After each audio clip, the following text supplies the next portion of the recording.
দেখুন আমি সকাল থেকেই ছিলাম না। আমি ৯টার সময় আমার বাড়ি থেকে বার হয়েছিলাম, আরামবাগে গিয়েছিলাম বসন্তপুর নার্সিংহোমে।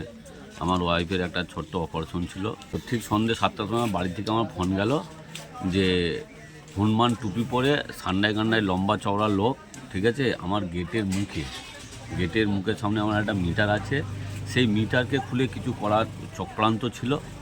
তারপরে আমার ভাইপো ঠিক ওই ১২-১৩ বছরের ছেলে, সে খুঁটি মানে আজ পেতেই যা বাইরে চিল্লামিল্লি করেছে, অমনি ঠিক আমার বাড়ির সামনেই একটুখানি দূরত্ব, মানে ওই ঠিক ৬০-৭০ মিটার দূরত্ব রাস্তা, সেই রাস্তায় গাড়ি ওরা রেডি করে রেখেছিল, গাড়ি নিয়ে ওরা চৌপাট দেয়। কতজন ছিল?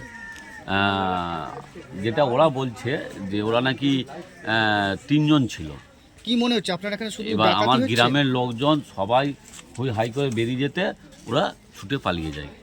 এটা কি ডাকাতির উদ্দেশ্য ছিল নাকি অন্য কোনো উদ্দেশ্য দেখুন, ছিল মনে করছেন? আমি তো ছিলাম না বাড়িতে, আমার বাড়ির লোকেরা যেটি দেখেছে সেটি আপনাকে বললাম। এবার অবশ্যই আমি প্রশাসনকে জানিয়েছি, আমি লিখিত আকারেও জানাবো। দেখুন, আমি অ্যাজ এ ফর পলিটিক্যাল লোক, আমি মমতা বন্দ্যোপাধ্যায়ের সৈনিক, আমি বর্তমান খানাকুলা ১ গ্রাম পঞ্চায়েতের প্রধান। তাই বিপরীত পার্টি, সে পার্টির তো সর্বসময় খানাকুলে দেখেছেন যে আমার উপরে একটা আক্রমণের তীর সর্বসময় থাকে।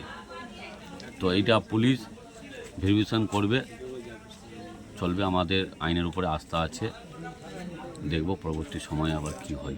বিরোধীরাই দেখুন, এগুলো তো দুষ্কৃতীদের কাজ। এবার কারা বা কে বা কী উদ্দেশ্য নিয়ে করতে হয়েছিল সেটা আমি কি করে বলবো বলুন। আমি অলরেডি বড়বাবুকে জানিয়েছিলাম, অলরেডি আমার বাড়িতে পুলিশ ফোর্স এসেছিল, বাইক বাহিনী পুরো, সমিত্রবাবু এসেছিলেন, এসে সব কিছু দেখে গেছে, মিটার খোলা আছে এবং আমার বাড়ির লোকের সঙ্গে কথাও বলেছে। আমি লিখিত আকারে আমি থানায় জানাবো। আমি এই জাস্ট আমি খবরটা পেয়েই ফিরলাম, আমি আজকে ফিরতাম না, যেহেতু আমার ওয়াইফ নার্সিংহোমে এখনও ভর্তি আছে। তো আমাদের আস্থা আছে, আইনের উপরে আস্থা আছে, পুলিশ ভেরিফিকেশন করবে, তারপরে পদক্ষেপ নেবে।